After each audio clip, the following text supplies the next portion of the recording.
प्यारे बच्चों,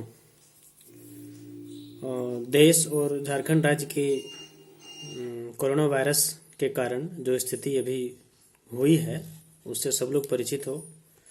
इस भयानक संक्रामक रोग के कारण स्कूल कॉलेज भी बंद हैं, लेकिन हम सभी के भी हाई स्कूल के जितने भी सदस्य हैं, चाहे शिक्षक हो या छात्र हो, सब लोगों को मिल करके स्वयं को इस योग्य बनाना है कि हम बहुत सारे ऐप के माध्यम से या साइट्स के माध्यम से या यूट्यूब में बहुत सारे जो विषय से जुड़े हुए वीडियो हैं उनके माध्यम से अपने अध्ययन को जारी रख सकें।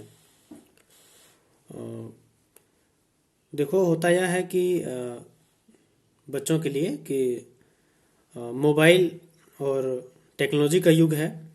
इसमें सब लोगों के पास मोबाइल चलाने की योग्यता होती भी है।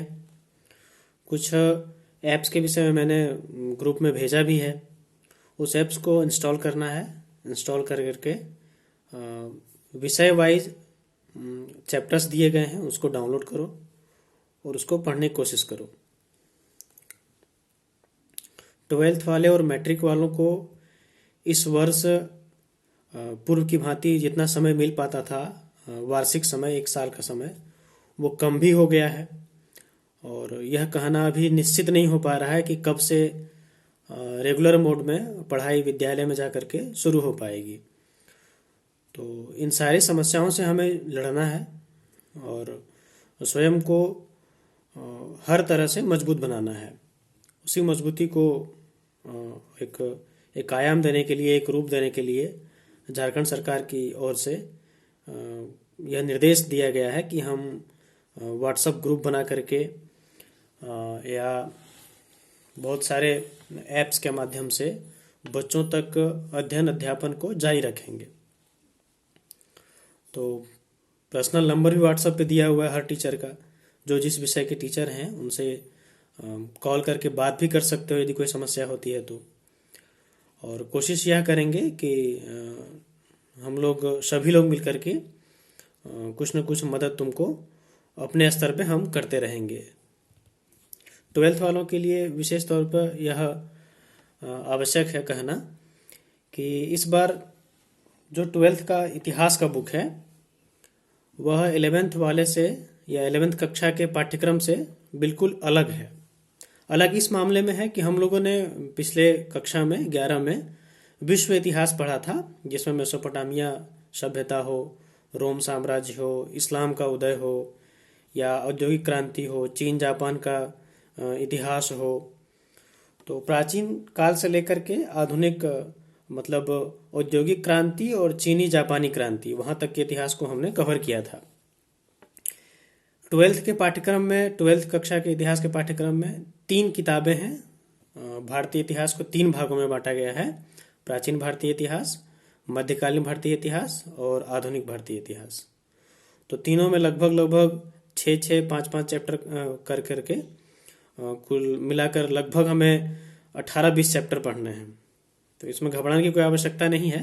पहले भी हम लोगों ने 11th में बहुत सारे चैप्टर पढ़े हैं। यहाँ किताब भले 3 खंड में बांट दिया गया है, लेकिन उसमें जो कंटेंट है या जो तथ्य दिया गया है, जो विषय है, वो बहुत आसान है। भारतीय इतिहास में पढ़ने हैं और आसानी से हम उसको समझ भी लेंगे। गौर यह करना है कि इस बार जो तुम्हारा एग्ज़ाम होगा वो इसमें तुम्हें लिखना पड़ेगा, निबंध लिखने पड़ेंगे, टिप्पणी लिखने पड़ेंगे। 5 नंबर के, 8 नंबर के, 7 नंबर के क्वेश्चंस आएंगे। ऑब्जेक्टिव क्वेश्चंस बहुत कम रहेंगे। तो उसके हिसाब से हमें तैयारी करनी है। और तैयारी करते समय यह ध्यान देना है कि अभी सबसे पहले एक रणनीति बनाओ कि हमें एक निश्चित समय में इतिहास के चैप्टरों को पढ़ लेना है, रीडिंग मार लेना है। रीडिंग मारने के बाद कुछ कुछ क्वेश्चंस हम यहाँ से कहेंगे भी, जो उससे जुड़े हुए क्वेश्चंस बन सकते हैं, उसका निर्माण हो सकता है, जो परीक्षा में पूछे जा सकते हैं, जो महत्वपूर्ण होंगे, अति महत्वपूर्ण क्वेश्चन होंगे, उसको हम लिखा भी देंगे। और पाठ के अंत में जो क्वेश्चंस दिए हुए हैं उनको कॉपी में तुम लोग को लिखना भी है और लिख करके उस पर हम लोग चर्चा करेंगे। तो इस तरह से इस प्लेटफॉर्म पे अपने आप को योग्य बनाओ और अपडेट करो और मल्टीमीडिया का भरपूर योगदान अपने पढ़ने लिखने में कैसे निश्चित हो पाए इसको हर तरह से संभव बनाओ। और घबराने की बिल्कुल आवश्यकता नहीं है। कोरोना जैसे संक्रामक रोग के कारण थोड़ी सी अस्त व्यस्त हम लोग की पठन पाठन की व्यवस्था हो गई है, लेकिन फिर हम लोग उसको सही कर लेंगे और खुद जागरूक रहेंगे और सतर्क सुरक्षित रहेंगे और पढ़ाई लिखाई निरंतर जारी रखेंगे। इसमें हम कोई कोताही नहीं बरतेंगे।